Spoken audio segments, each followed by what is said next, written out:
Well, we have some breaking news on the Arizona Diamondbacks naming a new third base coach, despite the fact that we were told no changes were on the horizon for the coaching staff. Jacob, a.k.a. Faj, is going to join us. We're going to talk about that, and if we did maybe curse the sea snakes yesterday with all of our positive talk. We're going to do all of that in 30 seconds. Don't you go anywhere.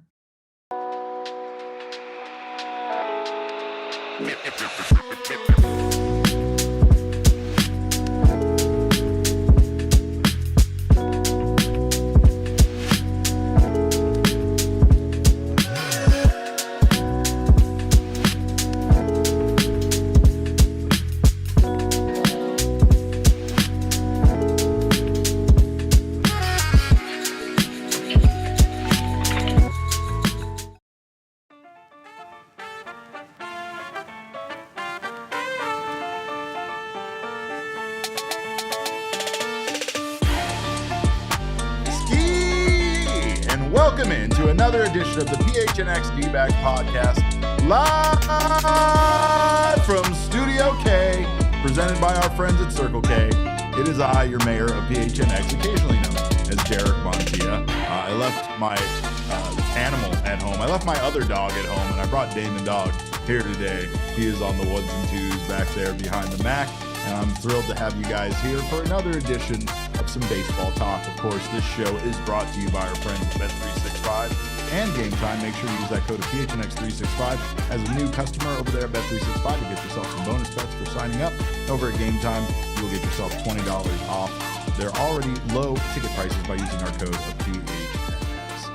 Happy Thursday to you all. Glad to have you guys here. Like I said, we are going to be joined by the one, the only father overlord, Jacob. Jacob Franklin is going to join us to talk about this breaking news here that we have heard that the Diamondbacks are hiring a new third base coach. I guess you can't really say new. They're bringing back a familiar face in J.R. House. So that's exciting, and we're going to talk about that with Jacob. But more importantly, we may or may not have cursed the Seattle Mariners yesterday with all of our positive talk. I'm not sure if you know, but they are our adopted baseball team, and we had Shane on yesterday. Shane was being what every Mariners fan, I think, is, cautiously optimistic, but also a little pessimistic still too as well. Still not believing that their team is on the precipice of making their first World Series in history. So we tried to talk him up. We tried to, I guess, brush off some of Shane's anxiety that he had over yesterday's game as simply just excitement and not really never being here before. Boy, were we wrong, because the Toronto Blue Jays beat the brakes off the Mariners yesterday. And quite frankly, Shane was very right to be nervous about the outcome of that game. The Blue Jays put it to the M's, winning by a score of 13-4. George Kirby was more angry cheddar yesterday and not sharp cheddar on the mound for the Mariners. He got rocked in the third inning, and of course that all started with an Ernie Clement leadoff double. Damon, I know first that baseball is dead to you right now. I know you're not in a position to even care even about our beloved sea snakes, but were you surprised seeing the final score here and what the Toronto Blue Jays did to the Mariners in Game 3? Not really. Not really. I mean, I feel like I kind of expected this one to not be a sweep. You felt like something like this was inevitable with how good this Blue Jays team has been, especially offensively all season long. For sure.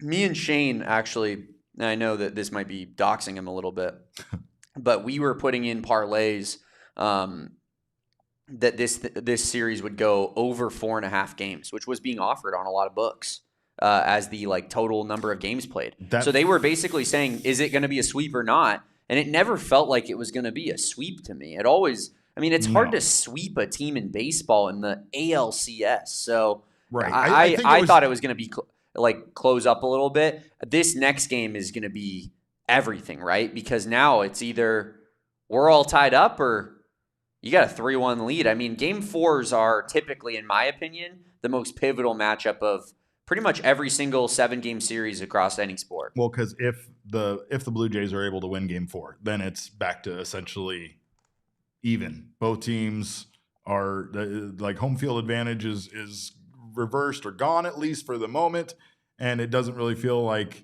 aside from having Game 7 take place in Seattle. It doesn't even feel like that's an advantage after what we saw yesterday.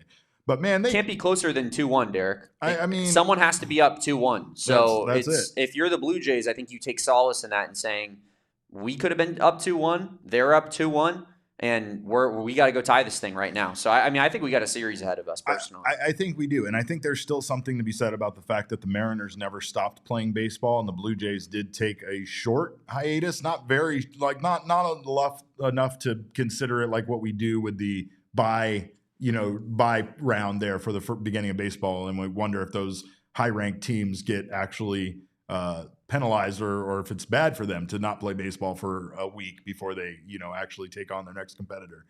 This might have been a little bit of a similar situation where the Mariners just stayed on a roll and the Blue Jays had to stop, and then now the Blue Jays are getting back on a roll. In fact, I'm very fearful for Game 4, especially considering this end score here where the Blue Jays win 13-4, and things really got out ahead of Kirby. George Kirby did not have a good outing, and it all started there in basically the third inning where he got rocked.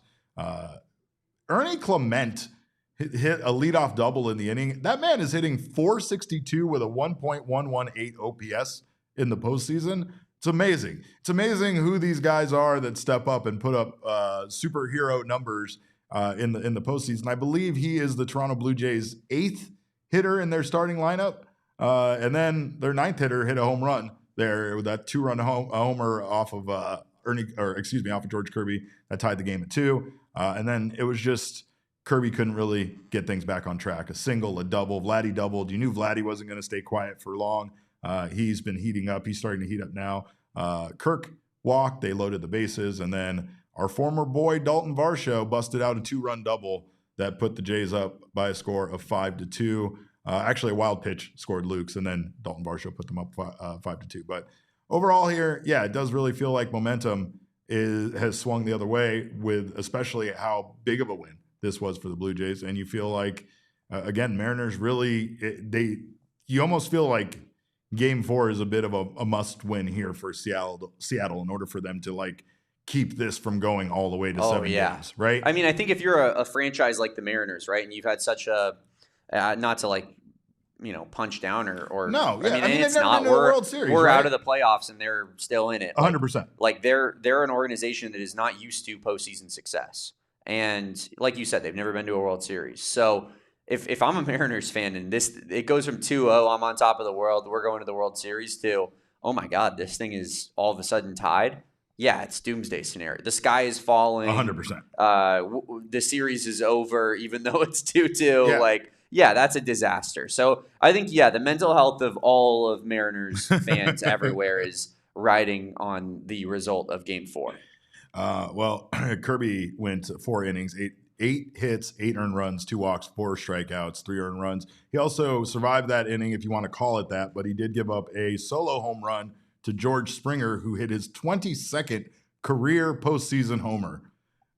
Just one of the most accomplished postseason baseball players in the history of mankind, George Springer. It is funny, when it's always people that are just consistently on playoff teams. Yes, exactly. It's not really, doesn't really have anything to do with being the best. His numbers yesterday, he's had like 72 career playoff games or 73. It's like, how? What? That's insane to even think about. But Michael Rokicki brings up a great point in the chat, Damon. He says, so far, the road team has won every single one of these games in the LCS. So let's hope that Milwaukee keeps that thing going in Los Angeles, because that would be great. The Brewers, of course, are down 2-0 to the Dodgers, and starting pitching, doing it for the Dodgers. Yoshinobu Yamamoto threw that complete Game 3 hitter, stifling Milwaukee's offense and just giving up the 1 home run. The series now is in LA, giving the Dodgers home field advantage, which doesn't feel great. And again, the Dodgers rotation is electric right now. Yamamoto, Glasnow, Snell, Ohtani. I mean, it feels like anybody that they put in there is finding success. And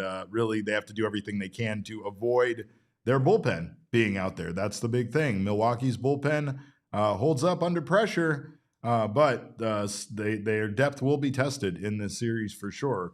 And of course, that the Brewers offense really needs to find a way to put something together. I mean, I know that they have relied on the home run ball quite a bit, but in that first game against the Cubs, they were able to win that game handily without a home run. So Christian Yelich, Jackson Chourio and company, they need to carry the load and figure this thing out. Of course, right now the Dodgers are favorites here in Game 3, and again, we got the fact that that it really feels like that series is over if the Brewers can't figure out a way to win tonight. Oddly enough, I was surprised. The Blue Jays and Mariners get the primetime slot here, and the Dodgers and Brewers have to start at like 3 p.m. Pacific time. Don't hate that.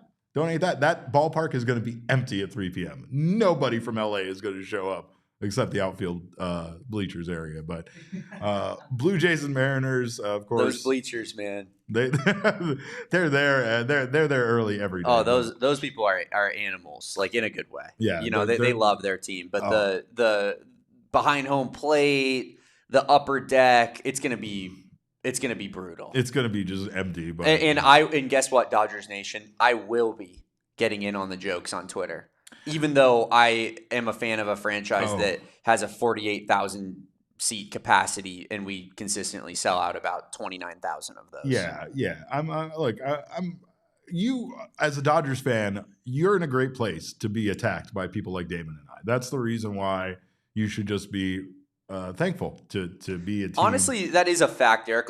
Like look inward for a second and realize that you're being attacked because your team is spending more money than everybody else. You have all the best players. Yeah. You're having the most fun. Yeah. So it's like, we hate you for that. We do hate you for that. Not Maria. No, we don't Maria's hate Maria. cool. Nobody hates Maria, but we hate some of you for that, for sure. At least the ones that are answering with the worst kind of stuff. Like, remember, you're a human being on social media, by the way. I know I told Damon not to bring his Twitter beefs into the show. Oh, here we go. Now, all of a sudden, Derek got a Dodgers tweet that blows up, and now we're bringing social media beefs into the show. I know I said that earlier, but let's talk about social media for a moment, shall we? Let's talk about how you people act online. Like, come on, have some class, for Christ's sake. Anyway, but overall here, Dodgers, very worrisome. And again, they've been kind of taxed. They've kind of had to figure things out on the fly, and it's worked out for them well. But if they somehow figure out a way to sweep the Brewers, I don't love the idea of the Dodgers having a layoff and waiting for the winner of the Blue Jays and Mariners, because that series, I have a feeling, is going to still go to 7 games. But Luis Castillo is expected to start in Game 4 for the Seattle Mariners, going head-to-head with former Arizona Diamondback Max Scherzer of the Toronto Blue Jays. So it does feel like momentum shifted a bit in that game, that Mariners have to figure out a way, put up some big runs and turn this thing around. And again, home field does matter. Seattle is strong at T-Mobile Park. So hopefully that will be something that they can rely on tonight and get them through this. Overall, that Game 4 pivotal. A win by Seattle just puts them 1 win away from the World Series. A Toronto win just completely flips that series on its head. So looking for some big swings in the offense. The Blue Jays showed that they can go off like last night. It was one of those moments where you're like, do you want to save some for the rest of the series maybe? Or did they just get themselves in an absolute groove last night that might be unstoppable here the rest of the series? So again, need the guys that didn't step up to get going. Chourio, Yelich for the Brewers, Julio Rodriguez, get these guys going. These will not be low-scoring games, I have a feeling. But again, that's the reason why that the Dodgers getting the starting pitching that they have been getting has been incredible. So great to have you guys here. Thank you guys for being here. And we have so much more to talk about. Like I said, Jacob is going to join us on the other side of this break. So we're going to take a few minutes away. When we come back, we're going to talk all about the Diamondbacks hiring a familiar face to coach third base over there in JR House. Don't you guys go anywhere. You're watching the PHNX Diamondback Show. Well, for more than 15 years, Access Insurance Agency of Arizona has provided affordable and reliable car insurance to drivers in the Phoenix metro area. As a dedicated part of the local community, Access Auto helps Arizona drivers get insured by offering flexible coverage options and accepting various forms of IDs, driving histories, and license types. By partnering together with over 20 insurance carriers, they make it easy for you to compare rates and find the best policy for your budget. With bilingual Spanish-speaking agents at 9 convenient locations across the valley, Access agents are ready to assist customers in finding the right coverage for their budgets and identifying available discounts. Both cash and card payments are accepted for added convenience. Access Auto, trusted by the community, rooted in Phoenix, and ready to help. All statements subject to term exclusions and conditions of the applicable policy. In all instances, the current policy contract language prevails. Coverage is subject to individual policyholders meeting underwriting qualifications and state availability. Other terms, conditions, and exclusions may apply. And if you're going to make any place your place in Glendale, you got to stop by Chicken and Pickle. It is a great time, whether you're just hanging out with a couple of friends or you have a huge party that needs to find a gathering spot. Chicken and Pickle is your place. Also, if you just love pickleball as much as I do, I love pickleball. Love me some pickleball. Don't love playing it in the outdoors during the summer. Luckily, Chicken and Pickle has us covered with those indoor courts that are air conditioned. But now that the weather is nice, they also have outdoor courts, which is where you'll find me. So make sure to check out Chicken and Pickle. Join us. We're going to be having our tailgate event there this Sunday. And just make Chicken and Pickle your place anytime. They offer some amazing food. You can gather around their more than 50 indoor-outdoor TVs and cheer on your favorite team. And they also have the coolest backyard you'll find anywhere. They're serving up the good times on the court and great food in the restaurant. Visit Chicken and Pickle at 9330 West Hannah Lane in Glendale. It's out there by Westgate. It's as big as the AMC. It's hard to miss.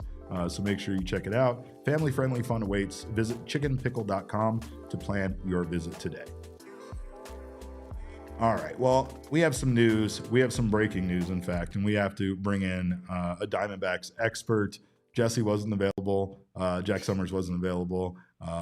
Everybody wasn't available. So, hey, we called Jacob. No, I'm just joking. I was looking forward to having Jacob on the show all week long. And Steve luckily, Gilbert, Nick Piecoro. Yeah, I mean, we exhausted some resources. ALCS, of Jody course. Jackson was busy. All the players did Todd not Walsh. return my calls. But yes, we do have Jacob here. Jacob, thank you so much for joining us, man. Appreciate you being here. We were going to just talk Diamondbacks ball and what they needed to do this offseason, but they've already made a move, bringing in a brand new third base coach in J.R. House. I know you were a huge fan of Sean Larkin, just the biggest Sean Larkin mark on the planet. So I was curious how you feel about this overall. No, I mean, they did say they weren't going to make any moves, and now here they are shortly after making a move for a new third base coach, but it is somebody that's very familiar with the organization. I mean, I think it makes a lot of sense, right? Like one of the biggest issues this team had last year, you would hope that they would go address that. Obviously, things got a little bit better as they corrected it mid-season, but I mean, there's still a long way to go. This team prides itself, in the Hazen era at least, it's prided itself on base running, fielding, and what were they not good at last year? A lot of that. A lot of that. So, yeah. So, I mean, he's a Hillsboro legend. Obviously coached out in the Northwest League and, you know, made his way to Visalia as well. So, you know, I'm partial to the guy at that point, you know, now being our resident Drew Jones friend and Hillsboro lover myself. You know, I'm pretty partial to it. It's not a surprise to me that they did this. And I think it immediately makes this team better. Jacob, you have a weird light shining on you from your blinds, and it makes you look like your face is a little bejeweled, and I like it. I thought it was a new look for you, but I see now it's just light coming in from the blinds. But what I will say, yeah, you're right. I mean, J.R. House, he managed the Hillsboro Hops to the Northwest League Championship back in 2014.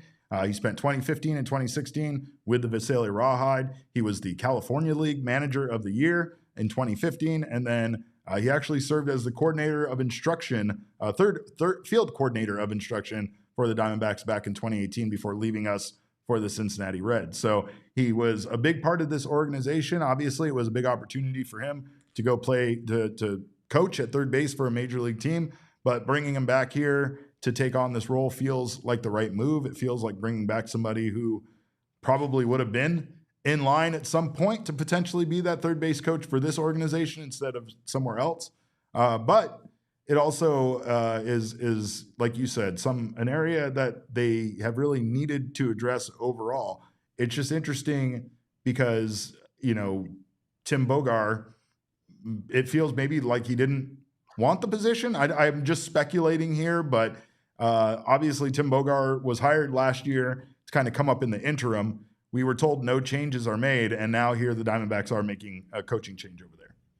Yeah, I mean, like I said, it feels like the right move. I'm not going to pretend like I'm obviously the most ingrained in third base coaches that are available on the market. Sure. I imagine it's like hopefully there's not too many people that are ingrained in that society. I feel like you're pretty sick if you are. I don't know, Derek. I'm looking at you. I mean, come on, what? That's a weird accusation. Like as if I have an entire list that I've compiled of potential third base candidates. I was really hoping they'd go after Tyler Blade of the Twins organization. He's in the AA right now. Guys looked unbelievable for AA. I don't know. I feel like you're just mocking me now, but I mean, yeah, that's one thing I do feel like. Well, no, I like coaches from, Blake Lawley and other guys that were in the organization that have left for other teams. I kind of hated that. And I was, especially when you see guys that have this pedigree, right? Like leading the Hillsboro Hops to a championship, becoming coach of the year at the next level. Like that shows progression. It feels like there was, again, he was working his way towards something. I know baseball works out like this quite a bit, where you do have to leave an organization that kind of was grooming you to potentially be like a future major league coach for another opportunity, that when that comes up, you can't just stick around waiting with your fingers crossed for the Diamondbacks to have an opening to promote you to. But with the way that this business goes, that's going to most likely be the case if you're patient enough to wait around. In this case, it's just kind of great that they were able to bring him back. Do you think that, again, I mean, it felt like Tim Bogar had a big impact on this team when that change was made there towards the end of the season. So it feels like, this a coaching change there at third base can have a big impact specifically on this team because of their, DNA and how they, I guess what they were meant to be, but what they got away from in 2025. Sure. And it's interesting because, I mean, in confidence, it feels like anything would have been better than what it was prior. Right. You know what I mean? Like any sort of marginal improvement would have been better. And that's clearly why they made the move. Obviously, they were sacrificing too many runs by either being too conservative or too aggressive or whatever they felt like the main issue was there, because unfortunately we saw a little bit of both, right? There was no like consistent, like it was either guy was going to get gunned out or it just didn't, there was no consistent problem. It just was a problem. Yeah. And so it felt like anything would have been a marginal improvement. But with coaches like this, to me, I mean, we're clearly not sitting here watching video of him at third base, like waiting on Ellie De La Cruz to like, am I going to send him? Am I not going to send him? Like, that's not how I'm evaluating this. I'm evaluating it based off of the resume, like you mentioned, right? There's coaching experience there, right? It's a guy that's managed before in the past as well. Like all of that being brought into a locker room is so important for a lot of these guys, because for better or for worse, this team is still pretty young. I mean, there's a character of guys that are still shapeable, moldable. And so by bringing somebody in that's got, so much pedigree, and even if it's at low level of high A and, single A, whatever you've got, but like, this is somebody that's experienced. He's talked to kids before. He's figured this thing out. And so now you're going to bring another voice. So not only what he can do for you at third base, but you're going to bring in another voice that has experience working through development with guys. Yeah. And that's, Derek, you and I texted briefly about that earlier this week. Development is a sore spot in this organization. It's the exact thing that differentiates what the Diamondbacks are from other teams, especially when you take a look at the Mariners and the Brewers and how many of their guys are homegrown and what they became. None of these guys, with the exception of like a Paul Skeens or something like that, go out there in minor league and post a 1.5 ERA and are just a stud from the day they hit low A till the day they're called up, right? Like development is key in the minor league system. And I feel like we joke about it. We always kind of write it off, but it's very hard to judge, especially in Amarillo and Reno, how the pitchers are doing when, the ball flies the way it does. And you also have to factor in park factors like that as far as your young players' development. We joke about like a 4 ERA in Reno basically being like you're untouchable. It's like a 1.8 ERA at a major league level, right? So, or anywhere else. But At the same time, it does feel like the Diamondbacks consistently are able to have position players come up, and they do have a great developmental system for their position players, where these guys, especially once they hit the major league level, not only like hit the ground kind of running and find success fairly fast, but they get better at a major league level, like we've seen so many of these young guys do. Perdomo being the latest example of that, turning from what we all just found to be a lovable, kind of heart of the team kind of guy to literally being the best player in the MVP of the Diamondbacks in 2025, right? The development is there on this team, but there are things missing, and a big part of it, I feel like, has to do with the pitching development. I do like J.R. House because of his involvement with the minor league system and understanding that development. I also like him very much because overall I feel like the Diamondbacks really took a chance on someone like Sean Larkin, who lacked the experience, and experience is what a third base coach needs, right? Like, I understand experience comes from other levels, and when you have a coach like Sean Larkin in your system that's good at coaching defensively and doing other things, you want to give him an opportunity at third base when you have that opening after Paris Chica leaves. But it just also feels like, again, you want somebody with that experience. Like and it wasn't there with Larkin. It's kind of like the pitching coach situation, where you go from one of the most experienced pitching coaches in Major League history to somebody who's never done the job at a major league level, right? Like, I felt like one of the biggest impacts on this team in 2025 was that lack of experience from the coaching staff. Yeah, I think it's safe to say that third base coaching is the ultimate kind of ball knower job, right? Like, you just kind of have to know ball. I'm not sure how much analytics you can use when you've got a guy coming at you at about 20 miles an hour trying to decide whether or not he's going to turn the corner and head home, right? That's like fair. You don't have much time to be like, well, the fielder's fielding it at a 45-degree angle, and his top speed on his arm's like 97 miles an hour. So like, there's only so much it's a lot of like, you're not doing that math in your head real fast.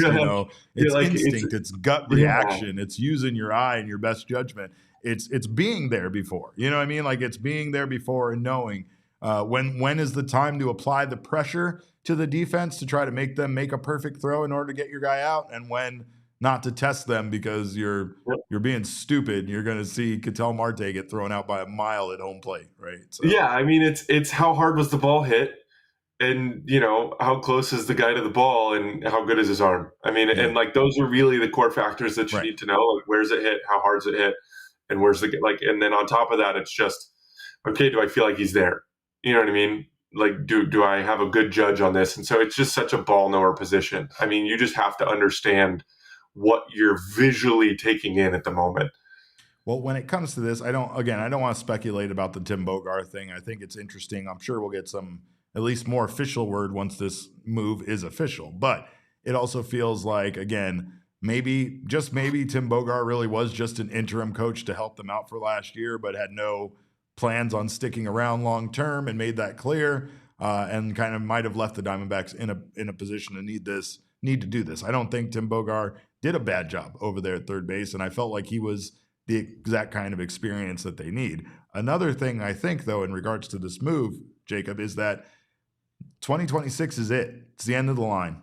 It's a make or break season for the way that this team is currently constructed with GM and coach. There's a good chance that Mike Hazen, after 10 years of being the GM of this team, may not be the GM any longer. If this team doesn't find a way to find success in 2026, same thing with Torey Lovullo, who's on the final year of his contract. So bringing in a new coach, or anything they do like this that might seem, even in the moment, kind of surprising, really just feels like they need to do everything they can to improve this team. And bringing in someone like House is a move they feel like improves this team at third base. Sure. And I mean, as you guys know, and as most people that watch this show know, I'm probably one of the more outspoken Torey and Hazen defenders that exist in this universe. What? Oh, me? That's impossible. You don't even show up at Sunday night dinner with me and Damon at Torey's house. That's crazy. Yeah, and like, I mean, it's just, look, I get it. We want to see results. We want to see this team win. We want to see, but I just have to sit here and I have to look at the body of work that Mike Hazen has put together. And in terms of the longevity of competitiveness of this baseball team, like how long this team has been competitive under him for the last 3 to 4 years, they've been a relatively fun, competitive team. Yeah. When have we seen that before in Dbacks history other than 2001, 2002, 2000, like early when they first started, it was there. They got aggressive. They made some moves and it worked out. But other than that, this team is very much like their playoff appearances were a flash in the pan. Right? Sure. Like, absolutely. It's a flash in the pan. 2011, it's a flash in the pan. Hazen and Torey get here in 2017. They obviously retool and make a run at it because they had pieces to do that. And, they got to the playoffs. They got embarrassed. And then they did their business, right? They went through the dirty work of how do we establish this organization as a team that is going to consistently be there, right? Like, it's not about let's make the playoffs one time in 10 years. It's about how do we make sure that this team is set up to be competitive. And I say the word competitive because I'm going to define something a little bit here in a second, right? How do we make them competitive? Now, you're talking about a team that won 89 games and missed the playoffs, right? Competitive doesn't necessarily mean miss the playoffs. You're going to have years where it's like any other year you made the playoffs with 89 wins, and we're not even talking about how this year 2 seasons ago was a failure. And people love to point at it and say, they did this to this team. They did, and you mean it's like they did what? They made the team make a World Series and then win 89 games the next year. Yeah. And then, trade everybody at the deadline, but still be 2 games out of a playoff spot with 2 games to go this year. Like, isn't this what everybody, and I get it, we want to win. Like, I understand to my core, but it makes changes, me angry. Jacob. It changes because, again, you start to have winning seasons, and that's not enough for the fan base. I get you. Used to the winning, or not the winning, but you get used to a plus 500 season. There were times in this team's history where finishing the season over 500 enough would have been plenty. I know they didn't finish over 500 this year, but they came damn close to it. But overall, like you said, they were competitive.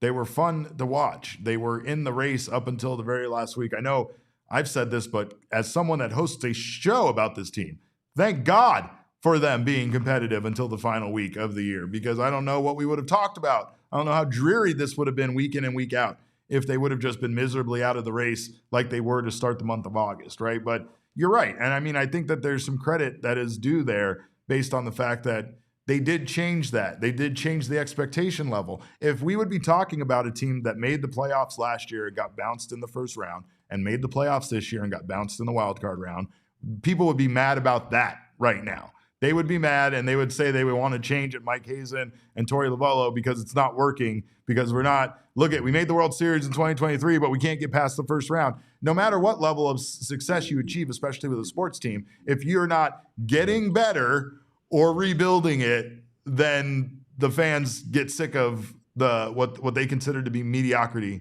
very quickly, right? And again, it's hard in this division.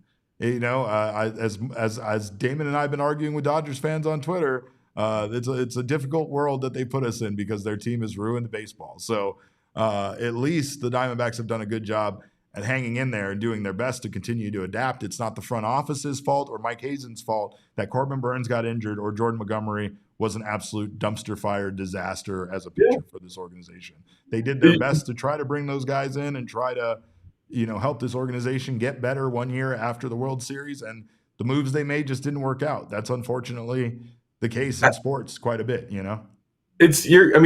in sports, unless you have gajillions of dollars, like the more often than not, you're going to come up short. There's one team that gets to win every year, which means there's 29 teams that are sitting there arguing about why their general manager's worse than the next best guy. And we're always going to have name, but I'm not here to sit here and say that they don't have their faults. Like, everybody's got faults, right? But at the same time, I also remember sitting through Dave Stewart. That's what I remember.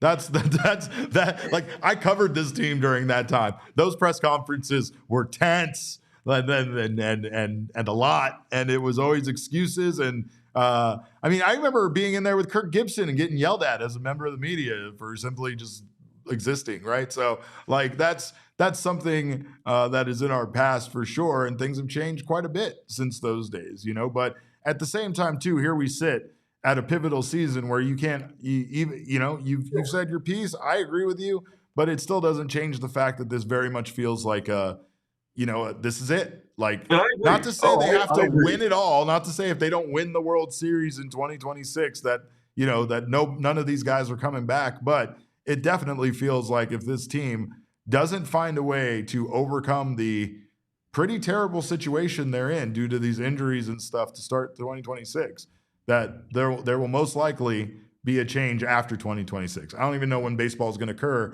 after 2026, but there will be a change after the season if this team can't find a way, I think, to at least have a winning season and find a way to make the postseason. I don't think Torey shows up to his postseason meeting with the team and says, if you're not here to win, then I'm going to sniff you out and send you home. If he doesn't know that, like, this is it, right? Yeah. That's the tone definitely changed. I've been saying that on the show. Even when he was talking about the sense of urgency in April, I was like, I've been here, bro. You have talked about not specifically having a sense of urgency in April because the season's 162 games long. I've heard those words come out of your mouth. So you could tell there's been a philosophical change with Torey Lovullo because of this situation and because of what 2026 is. And I think he's at peace with it. I think he was at peace with getting fired after this year. But I think he's at peace with the idea that he can finish out his contract and leave with some dignity instead of being fired if things don't work out at the end of the year. But I think he also is ready to roll on this and try his best to make this, make 2026 everything they can. It's not Torey's. Torey is just the ultimate. He's going to put his best foot forward. Like, whether people agree with the decision being the best or not, like, he's never going to go out there and not try and win baseball games.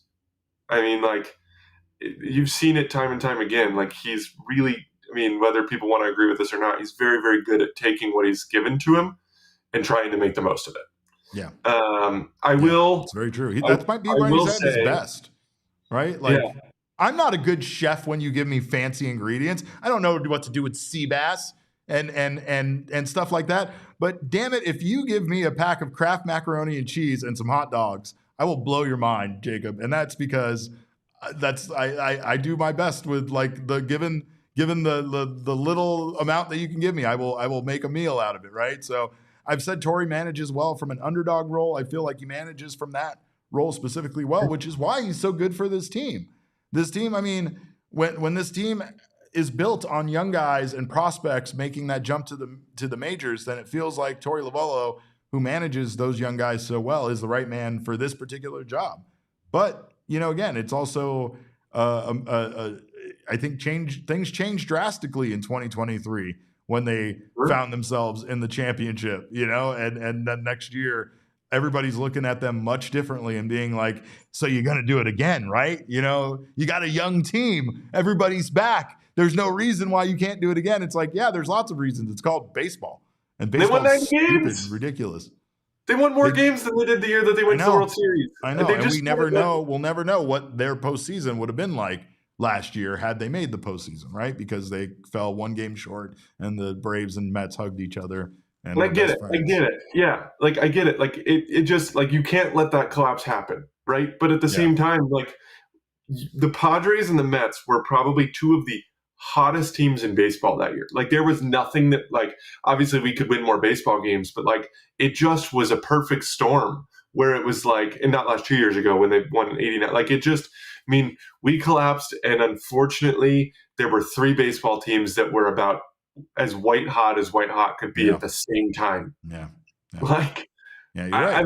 But it's still about the postseason. It's still about what have you done for me lately, and now, things have simmered to the point where people are calling the 2023 run a fluke run. And, this team had no business being there. Yeah, they had no business being there. We knew that at the time. That's not new information to us. But quite frankly, neither did the Texas Rangers. Neither one of us had any business being there in the World Series. And somebody had to win that trophy. So just a shame it wasn't us, Yeah. If I can say one last thing, I get Torey's on the last year of his contract. Whatever happens here. Like, I get it. Like, this team needs to move on. But I would air caution on if anybody that's calling for Mike Hazen's job. I unfortunately think general managers, that is a tricky spot to be. We almost lost him to the Red Sox, and it would have been the worst thing that ever happened to us had that happened. I think that if people stick out the vision here, that they will be. I mean, clearly they have a scouting team that's doing their job. There's talent in this organization, all the way up and down that roster. Not even just in the big leagues, but all the way through the minors. When is the last time, if ever, that you saw the Diamondbacks minor league organization have just like guys that are almost household? I mean, Drew Jones, household name, right? Whether or not he's been good. Yeah, I mean, Ryan Waldschmidt, household name at this point. It's just the infusion of talent is there. I just think if you give him a chance to figure out the correct development pieces to put in place, that we will see the fruits of that labor a little bit more. I just think that the people that are hastily reacting to Madison Bumgarner and Jordan Montgomery don't understand that the depth of that deal came actually on the back of the owner and not on the back of the general manager. And so I think people are, and he's made some mistakes, but I think Mike Hazen has done a lot more good for this organization than the bad. And it's unfortunate that he catches that much flack. I'm not going to make the vase metaphor anymore, but yeah, he was handed a broken team and he fixed this team, and they have been competitive and made it to the World Series because of him. So he deserves all the credit, as does Torey. And again, if 2026 is the end of the line for them, I wouldn't be surprised to see them move on and find success elsewhere. And that's the other thing that could potentially hurt. If you think seeing a player have success elsewhere, imagine how much it's going to hurt to see Mike Hazen go mastermind together another roster and lead them to the World Series, or, Torey Lovullo be there on the bench for them. But Jacob, I appreciate you being on the bench for us. I appreciate you always being here to manage us. Thank you so much for your time, and we'll talk baseball again soon. Yeah, appreciate you guys. Thanks for having me on. Take care up there in the Pacific Northwest. Love you, Jacob. Yeah, I'm gonna go give the new Hop Stadium. Hey, Derek, if you guys can make it up this year, let's go to a game. Yeah, I heard they're putting up the lights. They were putting up the lights like yesterday, so that's exciting. I'm down. I am down. I looked at season ticket packages, but they're like $9,000, and I don't have that. So, okay, Hops, if you're listening, I live 10 minutes from the stadium, and I'd love some tickets. Thank you. I know some people. I'll pull some strings for us. We'll get in. Don't worry. And also, it's going to be less of a disappointment than Warren Ballpark was. They wouldn't let me in there, Jacob. They wouldn't let me go hit a ball in the ballpark, and I was upset. But that's crazy. $9,000 season ticket prices for IA. That is crazy. That's like the most expensive one, but Yeah, I still, even right behind home plate. That's a lot. But thank you again for your time, bud. We appreciate you. See you guys. All right. Well, we're going to take a quick break. And on the other side of this break, it is Thursday. We're going to take a trip down memory lane, look at some things that happened on this week in Throwback Thursday, including Mike Hazen being hired by this team. Don't you go anywhere. You're watching the PHNX Diamondbacks show.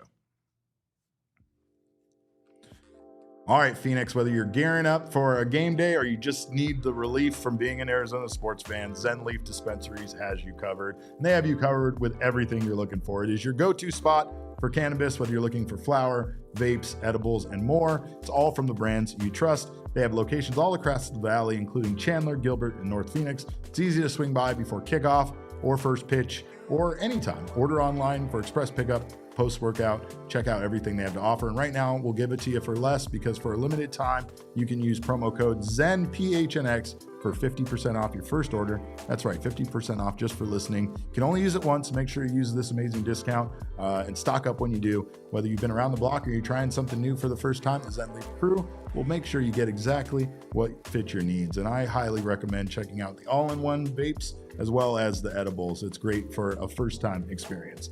So whether you're pre-gaming, post-gaming, or need to chill after a rough fantasy football week, head to their website linked in the description or visit any one of their 8 Valley locations to find your Zen. And don't forget, for a limited time right now, you can use that code of ZENPHNX to get 50% off a one-time purchase. Zen Leaf, great weed, great service every time.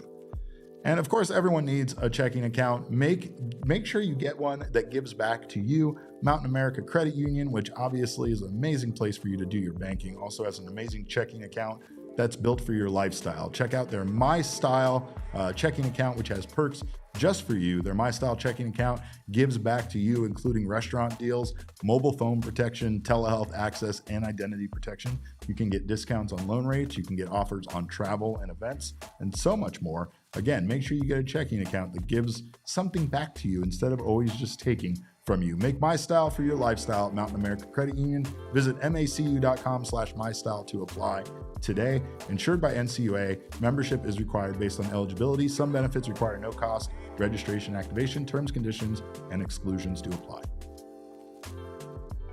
All right. Well, of course, today is Throwback Thursday, as it always is on the show. Things are going to dwindle down fast here. There's plenty of stuff that happened on this day and on this week in history during October. But as we move into the end of the month or November or December, it's not going to be such a robust segment. But on this exact day, on October 16th, 2016, Mike Hazen was named Executive Vice President and General Manager of the Arizona Diamondbacks. So happy 9th anniversary to Mike Hazen. His work is cut out for him in 2026. It could be his finest season as a general manager, quite frankly.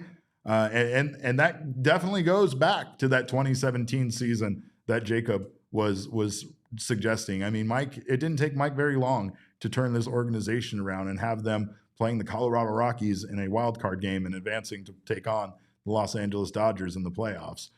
We did get embarrassed. He's right about that as well. But that doesn't matter, because what really matters is how quickly Mike Hazen was able to take this team from Tony La Russa, from Dave Stewart, from that regime that,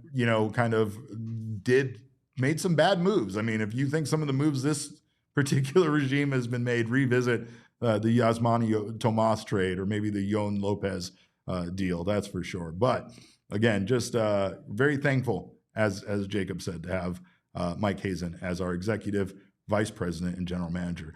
Also on this day, back in 2023, the Arizona Diamondbacks postseason home run streak ended at 17 consecutive postseason games on October 16th with a home run. That dated back to the 2007 NLCS Game 3 against the Rockies, which marked the second longest home run streak in Major League Baseball's postseason history, behind the Yankees, who had 23 home runs from 2019 to 2022. So impressive stuff there from this team. Also, is back in postseason history on this week. On October 14, 2001, the Diamondbacks defeated the St. Louis Cardinals in Game 5 of the NLDS to advance to the NLCS.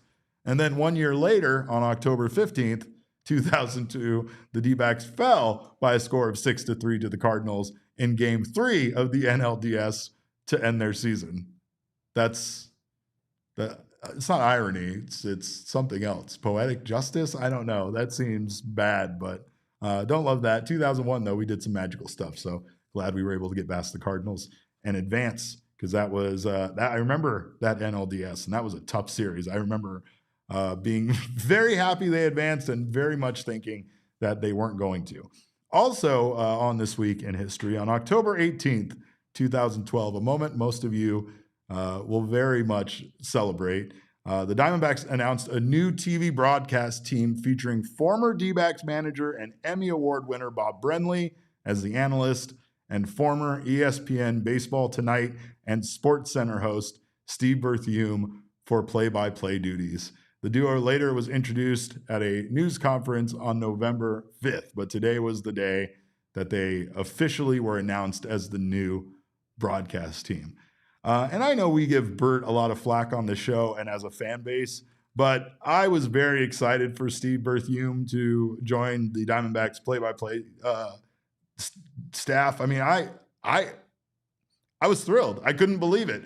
I am a huge SportsCenter fan. I have watched SportsCenter the majority of my life, and again, this was a very, very big addition for me to the Diamondbacks broadcast team. I loved this. I mean, I really much enjoyed Steve Berthiaume on SportsCenter. I mean, he wasn't my favorite SportsCenter host by any means. That, of course, is this man, Damon. I think we have the video. Sorry. Oh no, that's all right. We'll get that up. But yeah, I mean, overall here, it's just it was a really cool moment for the Diamondbacks, I think, organization to add somebody like this from ESPN, from SportsCenter. And, I think I kind of laugh now because it was airdrop to you. It was definitely something that, now people don't really appreciate as much. And I think a lot of people have kind of grown tired of the broadcast team a little bit.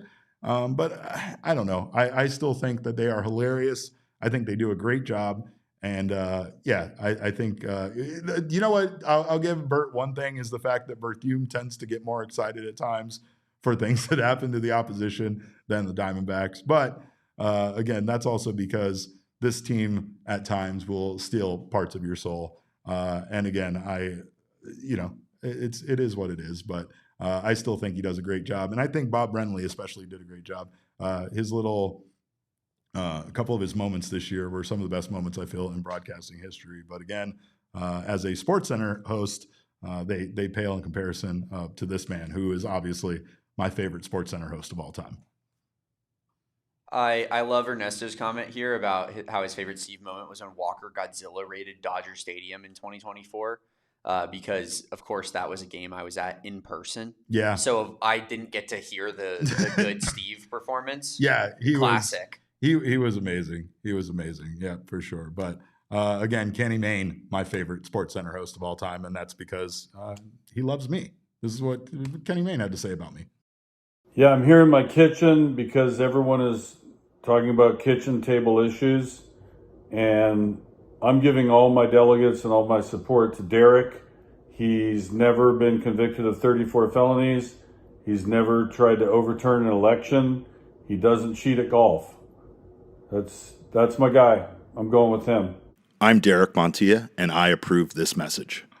I won that election in a landslide, by the way. I don't even think it was really close. No, it really wasn't. Did you put forgive me for not remembering. Did you put your political opponents in jail afterwards? Oh, no. No, I should have, though. I should have locked Espo. Oh, Espo didn't get arrested? Yeah. I thought he did. There were a lot of accusations made during that whole entire campaign, but water under the bridge now. Water under the bridge. But that's all we got for Throwback Thursday. Oh, wait, I did forget that on October 13, 2014, Chip Hale was named as the team's 7th manager. So that would make Torey Lovullo number 8 after he replaced Chip Hale, and they have not had a 9th one yet. But let's see what happens in 2026, because things for this team definitely a lot on the line here next season. But did want to remind you guys, if you haven't signed up for the Supporters Club yet, join us. We have launched our Supporters Club. It's a lot of fun. You get some fun emojis. They took the cactus light away. Understandably, we're not going to win a game for a little while, but we'll maybe get a ski in the chat or two. And those emojis that you guys can use as Supporter Club members are always revolving. They're awesome. You get badges that update over time based on how long you've been a member, whether it's 1 month, 2 months, 6 months, a year.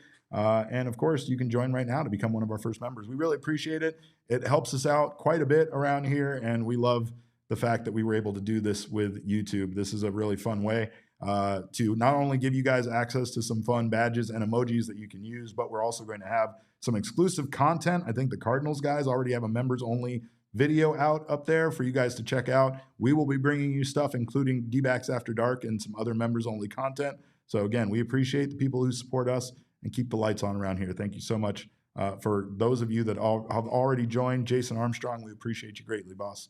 But of course, you know what we do around here. Where the postseason is whatever, hiring new managers for the main thing, whatever. We're here to talk Arizona Fall League baseball because we are your fall guys. So let's get an update from yesterday's Fall League game. The Diamondbacks, of course, beat their Fall League rivals yesterday. That's right. Their fall league rivals, the Scottsdale Scorpions, by a score of 12-9. It means everything. It means, we hate the Scottsdale Scorpions more than we hate any team that's ever existed in the history of the Arizona Fall League.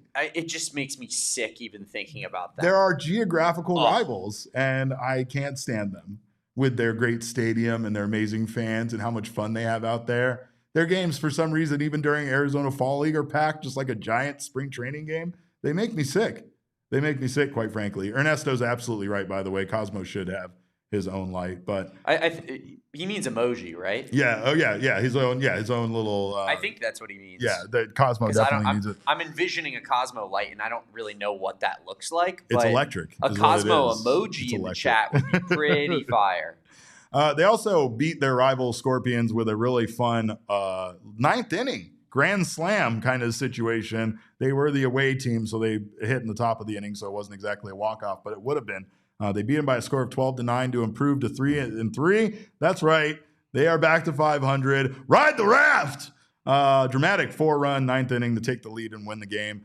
Yancel Luis, unfortunately, the Arizona Diamondbacks prospect, he was 0 for 4 in the game. But who wasn't was the Rockies' number 2 overall prospect, Charlie Condon. This man had himself a day. He went 3 for 5 with 5 RBI. He was just a double short of the cycle, a single, a triple, and a home run. And that home run was huge. It meant everything to us. It was a grand slam in the ninth inning. The Rafters were down at the time by a score of, I believe it was 9-8, and he hit a grand slam, essentially walk-off grand slam, to win the game for the Rafters and improve to 3-3. So very exciting, and again, just another reason why you need to come out and check out these games. They are broadcast, by the way. There is video of a lot of these games available, so make sure to check out the Arizona Fall League website because they are.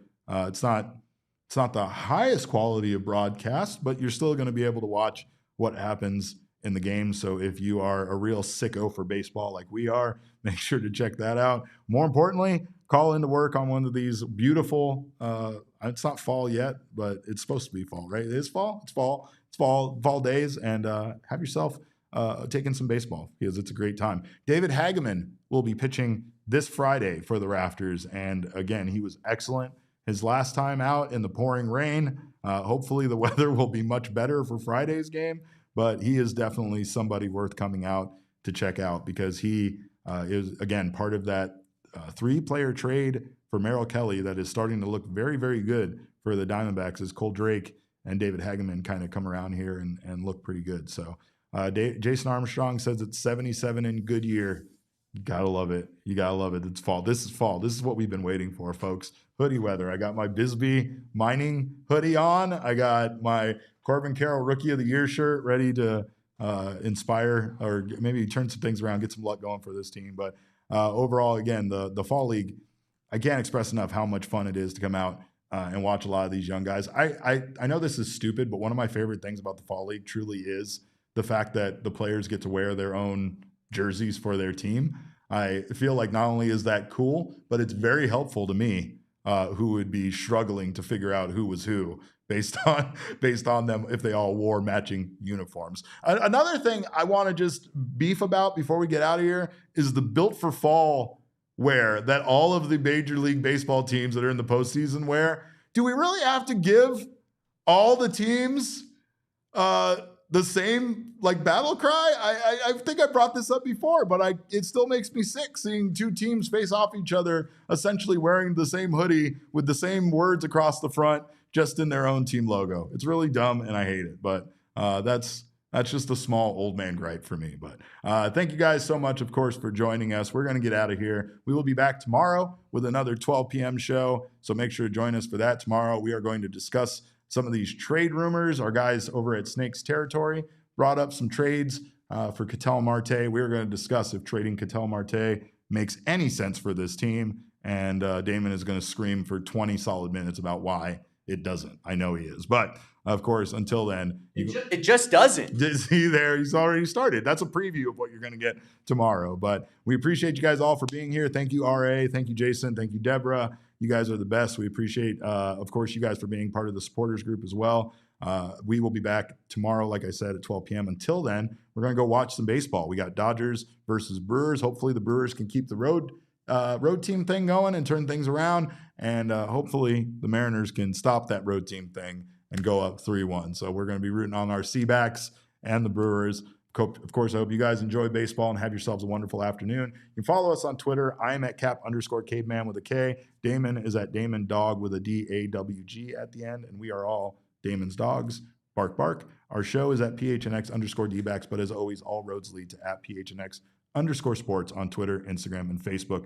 Thank you guys all for your time today. We appreciate you. We'll see you tomorrow. Till then, have a wonderful evening. And remember, kids, baseball is fun, but it is so much more fun when you know that 2026 is a make it or break it season for the Arizona Diamondbacks. We all silly like the mayor.